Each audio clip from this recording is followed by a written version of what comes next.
Una vez más, esta noche, la palabra de Dios, pedir la bendición de Dios. Vamos a orar una vez más. Padre bueno, ya estamos prestos para abrir tu palabra en esta oportunidad. Necesitamos que como autor de ella, por favor, vengas a instruirnos en tu palabra, que nos des el discernimiento, el entendimiento necesario para poder entenderla, explicarla, aplicarla a nuestra vida y compartirla con otros. Que tu Espíritu Santo venga a instruirnos en el conocimiento de tu palabra esta noche. Nos colocamos en tus manos, en el nombre de Jesús. Bien, hermanos, el estudio de esta noche, el día 2 de estos 10 días, lleva como título Comprendiendo el regalo. Ayer hablamos del regalo que Jesús dejó, que es el Espíritu Santo. Hoy vamos a hablar acerca de quién dio ese regalo y cómo se manifiesta. ¿Cómo puedo yo experimentar la plenitud de ese amor de Dios? El auténtico regalo de Dios que es Jesús. ¿Cómo yo puedo experimentar la plenitud de ese amor de Dios? Jesús dijo en San Juan 15:13, nadie tiene mayor amor que este, que uno ponga su vida por sus amigos. Nadie tiene mayor amor. Está hablando de la más grande muestra de amor, la mayor evidencia de amor. El amor no es teoría. Hay muchas personas que han escrito mucha poesía en torno al amor, pero el amor genuino, auténtico, verdadero, no es teoría. Y Jesús lo dice aquí. No hay un mayor amor que el que uno ponga su vida por sus amigos. Y es lo que hizo Jesús. Isaías describía antes, 700 años antes de Cristo nacer, lo que iba a pasar con él. Fue despreciado y desechado por los hombres, varón de dolores, experimentado en el sufrimiento. Él fue herido por nuestras transgresiones, molido por nuestros pecados. Y por sus heridas fuimos nosotros sanados. Todos nosotros nos descarriamos como ovejas, pero él fue afligido, pero no abrió su boca. Como un cordero fue llevado al matadero. Esta descripción acerca de lo que Jesús iba a padecer y que se cumple perfectamente en su vida es la mayor evidencia del amor que Dios podía dar. O sea, el cielo se derramó en amor para toda la humanidad y se evidencia ese amor porque Jesús era inocente. Jesús no tenía que morir. Jesús fue tentado, pero nunca pecó. Pero murió como un pecador para que todo aquel que en él crea no se pierda, mas tenga vida eterna. Allí está el amor de Dios. Cristo carga con mi pecado para que yo reciba su salvación. Soportó el desprecio y el terrible sufrimiento físico por ti y por mí. Hay una pregunta que nos hacemos cuando vemos el relato de la muerte de Cristo. La Biblia dice que él murió antes que los demás. ¿Por qué Cristo murió antes que los otros dos que estaban crucificados con él? Cuando vinieron a quebrar los huesos para tratar de matarlo, ya él estaba muerto. Claro, había una profecía que decía que no iban a quebrarse ningún hueso suyo. Así que Jesús murió antes por la carga del pecado que había sobre él. Él no soportó la separación con su Padre. Cuando estaba en la cruz cargando el pecado de la humanidad, el Padre tuvo que poner un velo. ¿Recuerdan el registro que tiene la palabra de Dios? Que hubo tinieblas sobre la tierra. El Padre estaba allí tratando de ocultar su gloria y su presencia, pero ese pecado que Cristo cargaba sobre sí hizo una ruptura en la relación con su Padre. Y su corazón no soportó esa ruptura, no soportó esa separación. Y por eso Cristo murió antes. Cuando dijo consumado es, todavía los otros dos estaban y vinieron, quebraron sus huesos, pero Cristo murió. Es increíble el amor sacrificado, desinteresado y maravilloso que mostró Jesús en el Calvario por nosotros, sin tener necesidad por su propia situación, pero para poder salvar a la humanidad.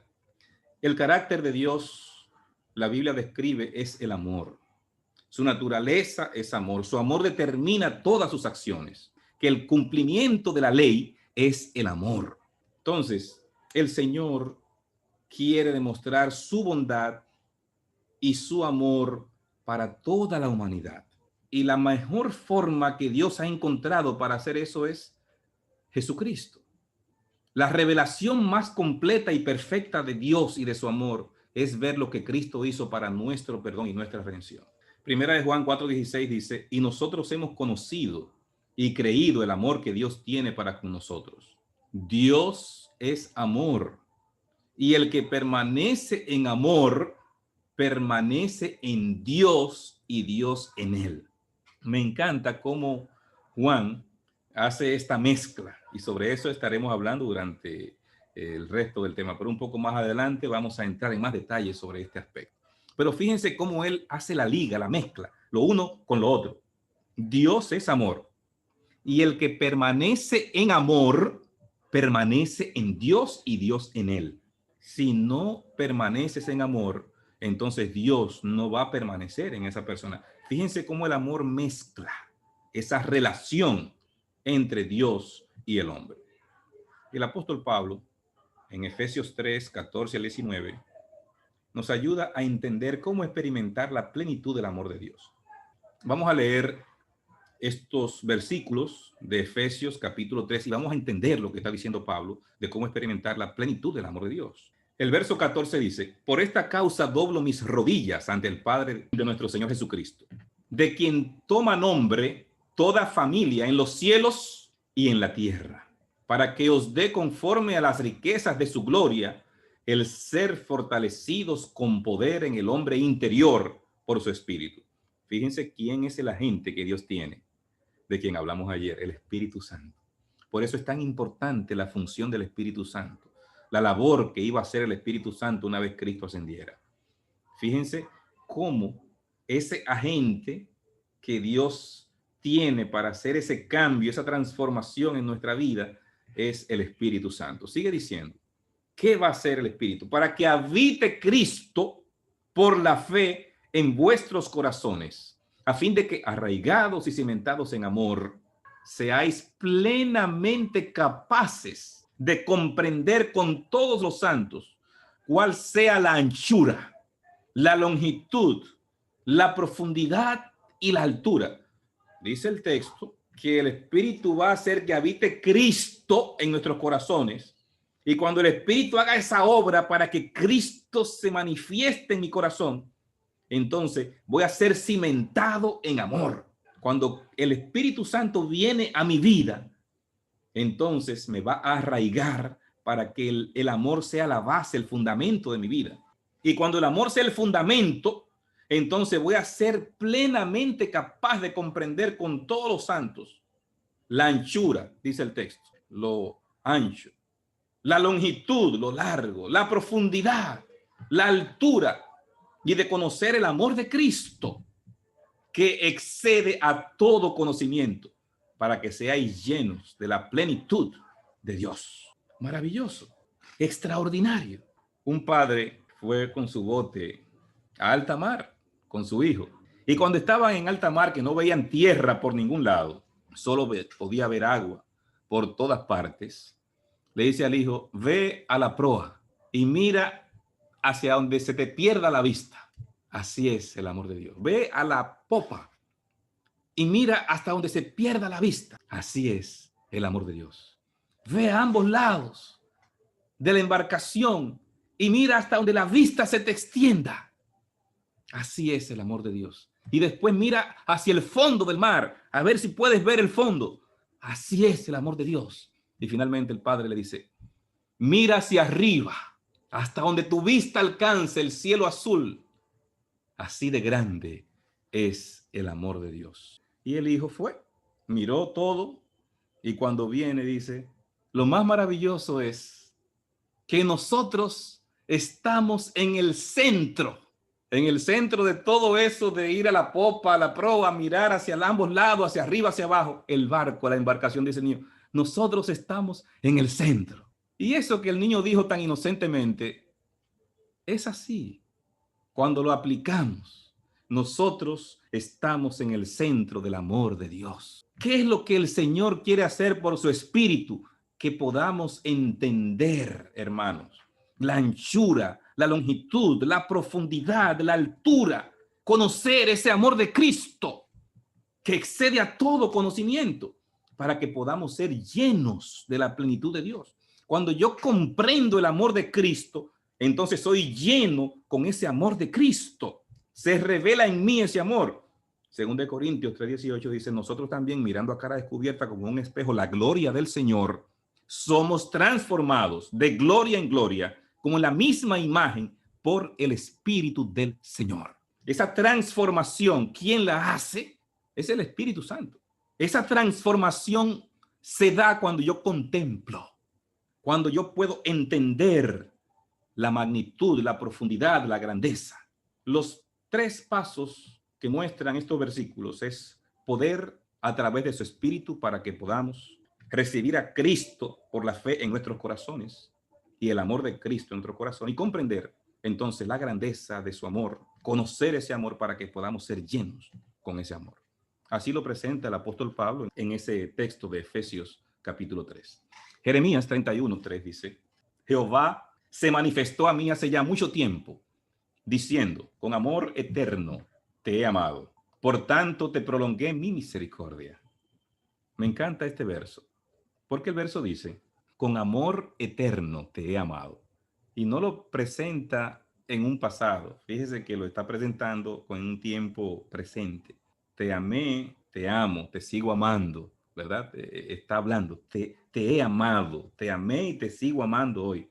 Entonces, como yo con amor eterno te he amado, te he prolongado mi misericordia. Por la misericordia de Dios no hemos sido consumidos. Por la gracia de Dios estamos en pie. Miren lo que dice el Salmo 130. Si tú, Señor, tomaras en cuenta los pecados, ¿quién, Señor, sería declarado inocente? Eso dice el Salmo 133. Y es así, hermanos. Si el Señor tuviera en cuenta los pecados y no su misericordia, entonces no hay un solo ser humano que pudiese ser declarado inocente. Es la misericordia, es el amor eterno de Dios que nos ha alcanzado. Esa misericordia que se ha extendido, que permite que hoy nosotros podamos ser declarados inocentes por el sacrificio pleno expiatorio de Cristo. ¿Dónde se originó una falsa percepción de Dios y de su carácter para que la gente distorsionara el amor de Dios? Lucifer fue el primero en evaluar falsamente el carácter de Dios, y así se lo presentó a los ángeles en el cielo de una manera incorrecta. Y hasta el día de hoy, los malvados se esfuerzan por persuadir a la gente de todas las formas posibles para que piensen mal sobre el carácter de Dios. Dice la inspiración profética en Patriarcas y Profetas que Satanás se encargó en hablar mentiras acerca de Dios y presentar a Dios como un juez inexorable, y que ellos como seres santos no necesitaban de esas leyes, y que la forma como se les trataba no debía ser, y comenzó por allí a hablar una gran cantidad de mentiras y falsedades y a distorsionar el carácter de Dios, y logró éxito en la tercera parte de los ángeles. O sea, su labor fue muy dañina para el cielo, porque la tercera parte creyó esas falsedades y se ha seguido comunicando a la humanidad. Ahora, ¿cómo ha logrado engañar a la humanidad? Hay 2 polos donde quiere llevar a la humanidad para que la gente no entienda el carácter de Dios y el punto de equilibrio. Número 1, la falsa enseñanza de la eterna agonía en el infierno. Esto ha logrado que algunos cristianos vean a Dios como un tirano vengativo. Muchas personas, tristemente, que escuchan la doctrina del infierno, ven a un Dios que no pueden entender. Dice, pero una gente que vivió aquí 50, 100, 150 años y ahora se va a quemar por millones y millones de años, por siglos, sin acabarse nunca. No es eso lo que dice la Biblia, nosotros lo sabemos. El fuego va a destruir hasta consumir.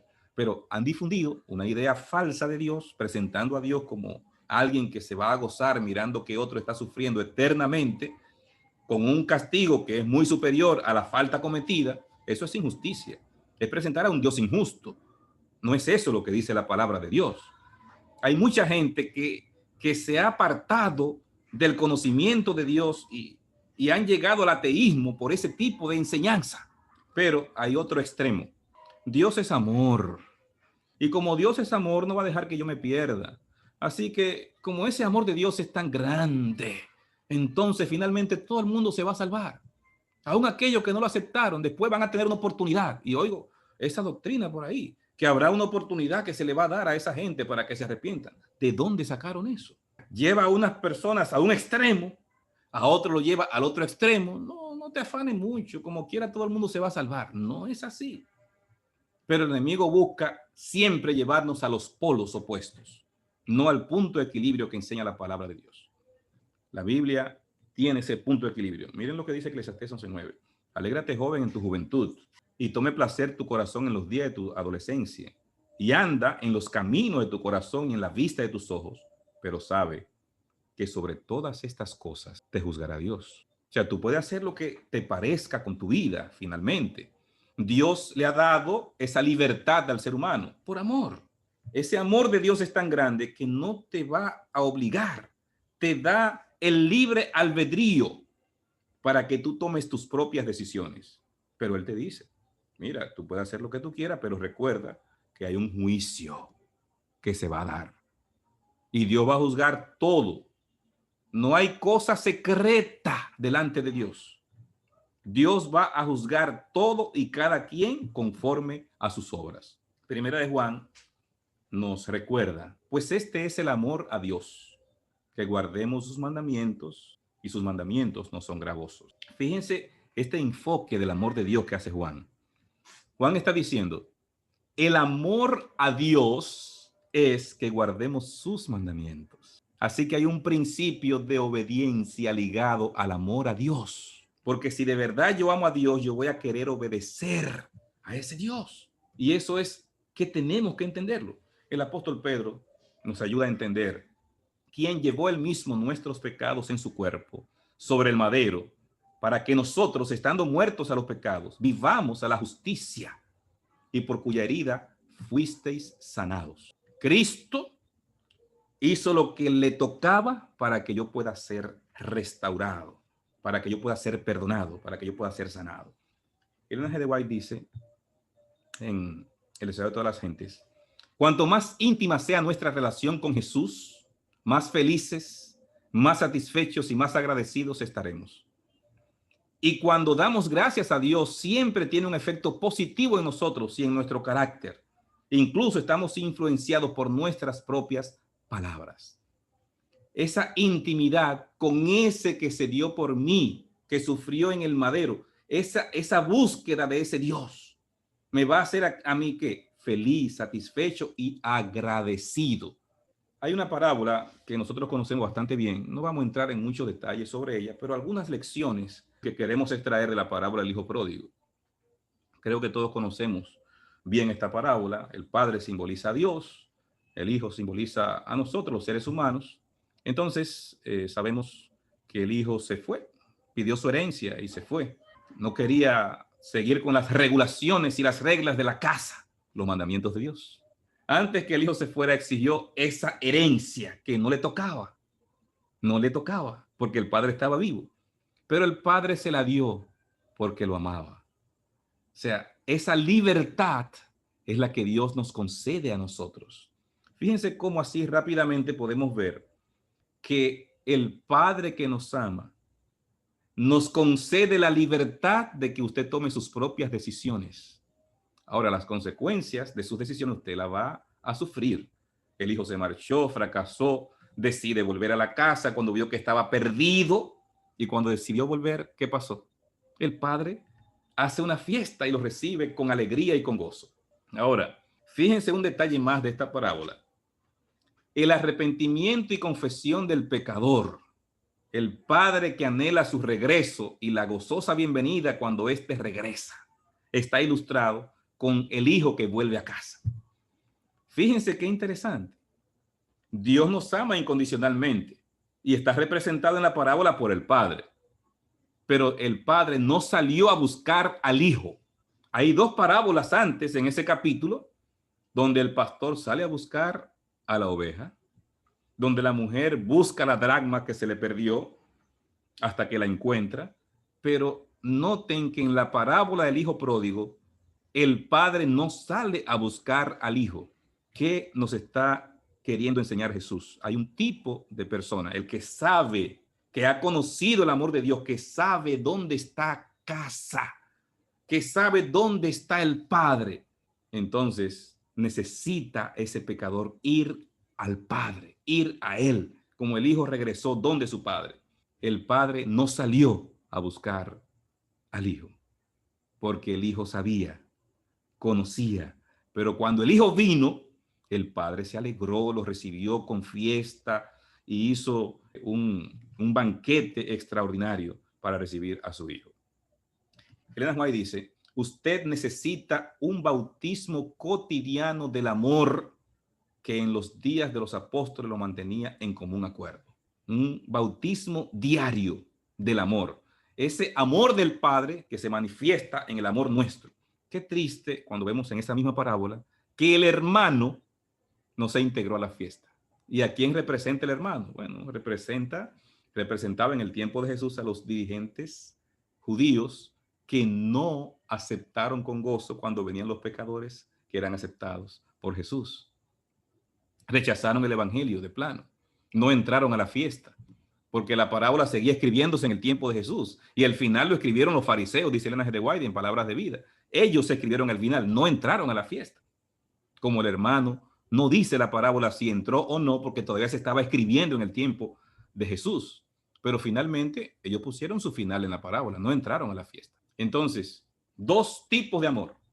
¿Cómo es el amor del Padre? Que se entrega, que se da, que a pesar de las maldades que te fuiste, te recibe con los brazos abiertos. Pero el hermano que estaba ahí no tenía el mismo amor. Entonces, qué incongruencia, habiendo estado en conexión con su Padre, no tuvo esa transformación para tener amor para con su propio hermano. Y por eso dice esta cita de Testimonios, que nosotros necesitamos un bautismo diario del amor que en los días de los apóstoles mantenían como un acuerdo. Eso es importante. ¿Qué hizo que el hijo apreciara de repente el amor de su padre? ¿Qué hizo que ese hijo que se fue a apreciar el amor?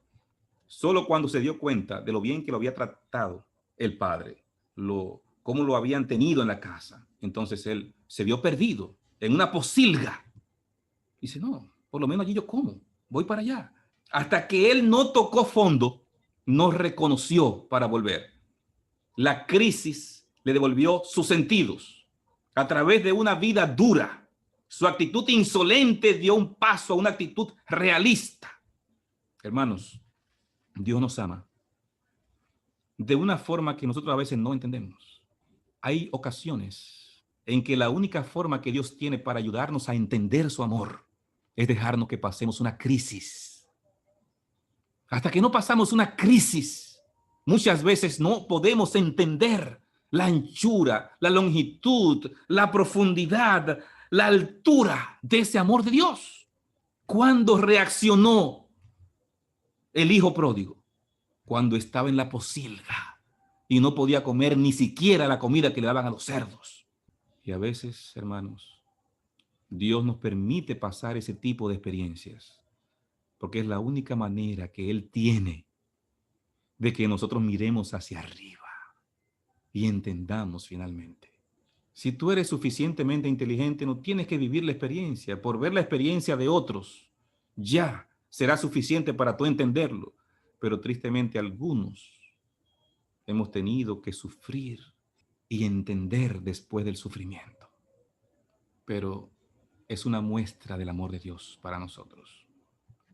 Hechos 14:22 dice, confirmando los ánimos de los discípulos, exhortándoles a que permaneciesen en la fe y diciéndoles, es necesario que a través de muchas tribulaciones entremos en el reino de Dios. Fíjense lo que están diciendo los apóstoles, que a veces es necesario que a través de muchas tribulaciones, entremos en el reino de Dios. Y si para yo entrar en el reino de Dios, Dios tiene que hacerme pasar por tribulaciones, que vengan las tribulaciones.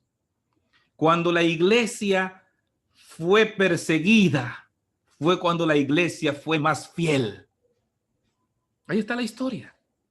Las grandes persecuciones que hubo contra la iglesia más fiel.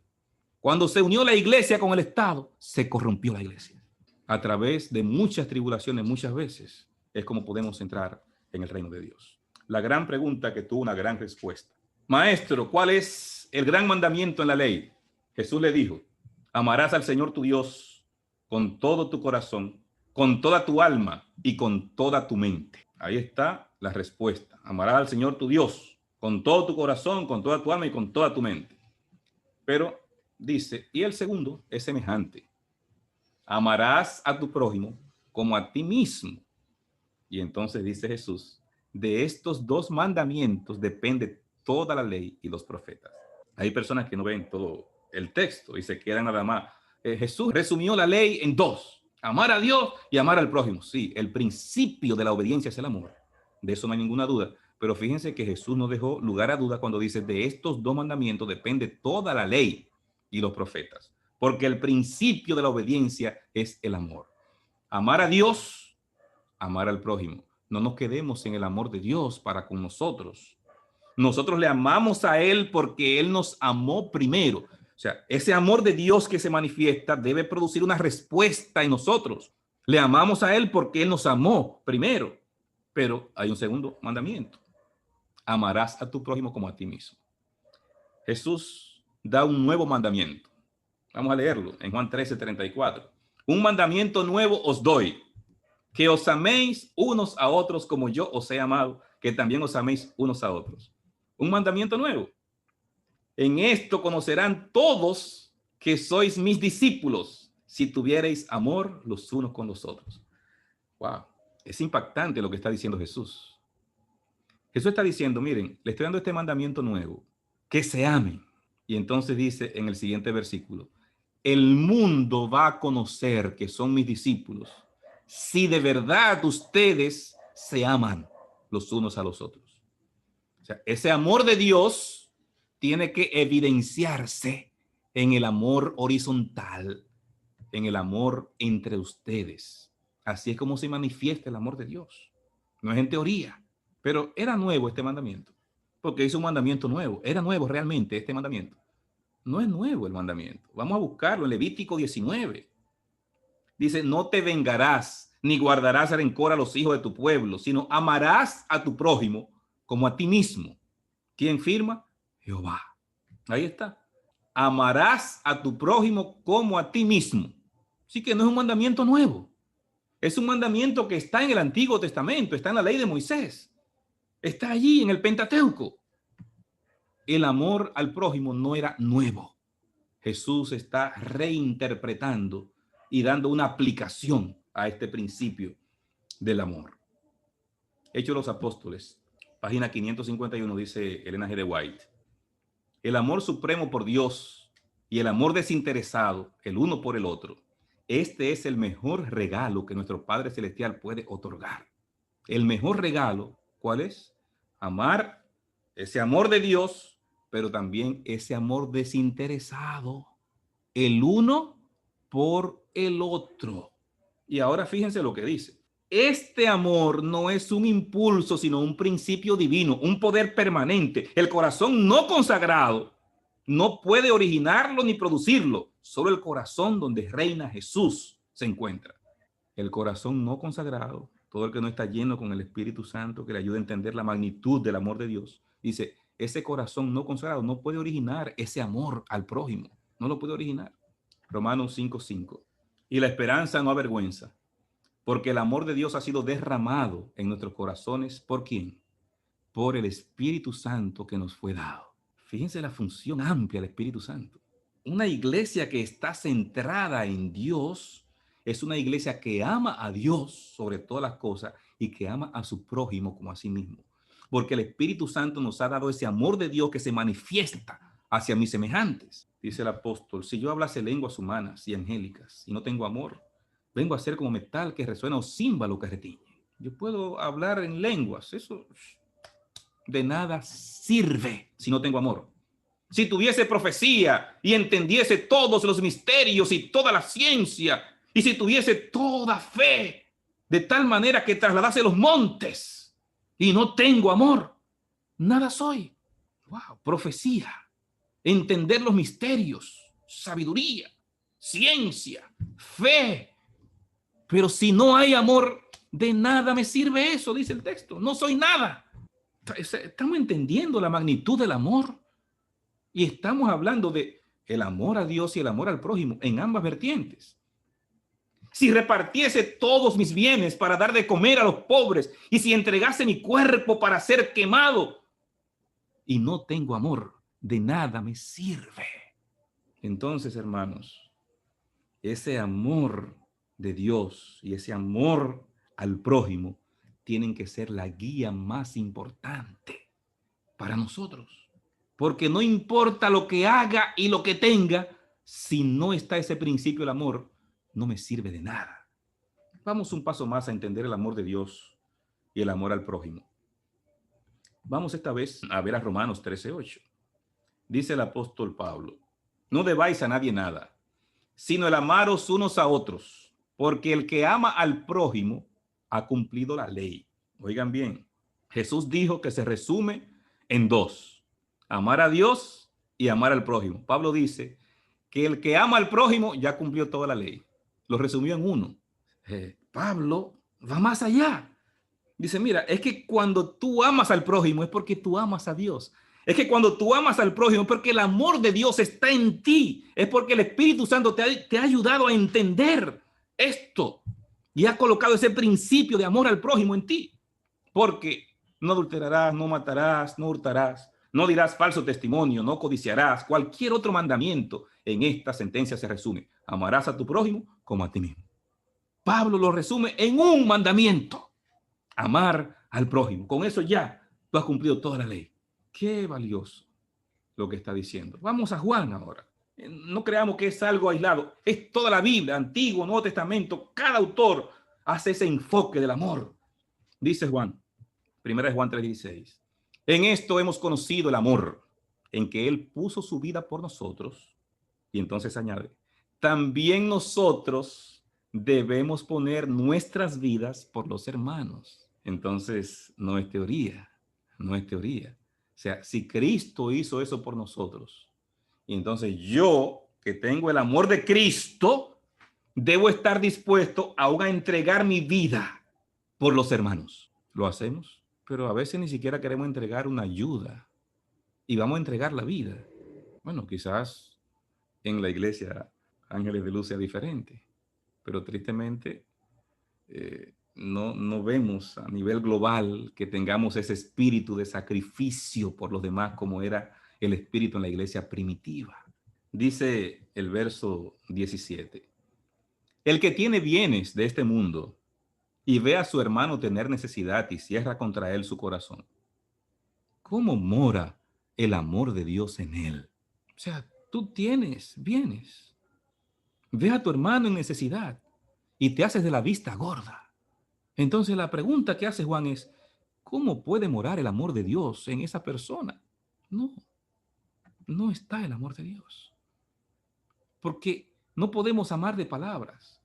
Hijitos míos, no amemos de palabra ni de lengua, sino de hecho y en verdad. Ahí está el verso 18. No es amor de palabra. Ay, qué bueno, yo te amo, qué bien. No es de palabra. Es que el amor tiene que evidenciarse en hechos. Finalmente, tenemos que saber que Dios va a medir mi amor hacia Él en el amor que yo tenga hacia el prójimo. ¿Dónde encontramos eso en la Biblia? Texto muy conocido. Cuando Cristo venga, el juicio de las naciones, el rey dirá a los de la derecha, venid, benditos de mi Padre, heredad el reino preparado para vosotros desde la fundación del mundo. Porque tuve hambre y me disteis de comer, tuve sed y me disteis de beber, fui forastero y me recogisteis, estuve desnudo y me cubristeis, enfermo y me visitasteis, en la cárcel y vinisteis a mí. Entonces los justos le responderán diciendo, Señor, ¿cuándo te vimos hambriento? Te sustentamos sediento, te dimos de beber. ¿Cuándo fue que hicimos eso, Señor? Y respondiendo el rey les dirá, de cierto os digo que en cuanto lo hicisteis a uno de estos mis hermanos más pequeños, a mí lo hicisteis. El amor de Dios se evidencia en el amor al prójimo. No es teoría. Cuando nosotros lo hagamos a uno de esos más pequeños, a mi prójimo, a los que están a mi lado, a mi alcance, en mi derredor, lo estoy haciendo para el Señor. El Señor toma lo que hago por el prójimo como que lo estoy haciendo directamente para Él. Ese es el amor a Dios. El amor a Dios, como dice Pablo, es amar al prójimo. Como dice Juan, es lo que dice toda la Biblia. Dios es amor. Y Él nos dice que nosotros debemos amarlo a Él sobre todas las cosas y al prójimo como a nosotros mismos. Como iglesia hoy, nuestro anhelo, nuestra oración es que podamos vivir a la altura de ese ideal que Dios tiene para nosotros. Que nosotros hoy podamos ser como esa iglesia primitiva que tenía en común todas las cosas, porque el amor que el Espíritu Santo había impregnado en su corazón les permitió dejar aparte sus diferencias, dejar aparte su propio bien y buscar el bien de los demás. Eso es amor. Que Dios nos ayude a desarrollar ese amor divino en nuestros corazones, en nuestra iglesia, en nuestro trato con los demás. Que el Señor te bendiga. Amén. Muy bien, oramos. Bondadoso Padre y Dios de misericordia, alabamos, bendecimos y glorificamos tu nombre una vez más esta noche. Gracias, Padre, porque nos has hablado. Tu palabra se ha abierto para nosotros. No hemos venido a hacer cuentos ni teorías, hemos venido a estudiar tu palabra. Y cada texto que hemos visto nos ha ayudado a entender cómo es tu amor, cómo se manifestó a través de Cristo y cómo Cristo enseñó que el amor auténtico tiene que darse en el trato con los demás, con el prójimo. Y cómo los apóstoles más cercanos a Jesús también así lo enseñaron. Ayúdanos, Padre, a entender la importancia de amarte a ti sobre todas las cosas y de amar a nuestro prójimo como a nosotros mismos, interesándonos genuinamente por sus situaciones y por sus problemas y haciendo todo lo que esté a nuestro alcance para aliviar sus necesidades. Porque cuando hacemos esto por el hermano, es realmente por el hermano mayor que lo estamos haciendo, por Cristo Jesús. Que tu gracia, que tu presencia y que tu poder nos envuelvan esta noche y puedas implantar tu Espíritu Santo para que nos ayude a entender la magnitud, toda la plenitud de ese extraordinario amor de Jesús. En su nombre lo Amén. pedimos. Amén. Amén.